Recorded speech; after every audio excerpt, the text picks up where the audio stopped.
توصیه هم به رئیس جمهور متوهم آمریکا دارم.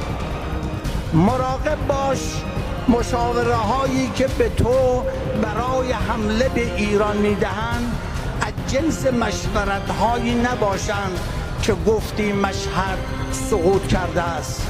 لذا برای اینکه دچار خطای محاسباتی نشوی، بدان که در صورت اقدام برای حمله به ایران هم سرزمین اشغالی و هم تمام مراکز و پایگاه‌های نظامی و کشتی‌های آمریکا در منطقه هدف مشروع ما خواهند بود و با این اعترافات صریحی که در قصد تجاوز نظامی به ایران کردی در چارچوب دفاع مشروع خود را محدود به واکنش پس از اقدام نمی‌دانیم و بر اساس نشانه‌های عینی تهدید اقدام خواهیم کرد، لازم بود این را به شما و به همه همپیمانانت در منطقه بگویم که اشتباهی محاسباتی نکنید که پشیمانی سودی نخواهد داشت.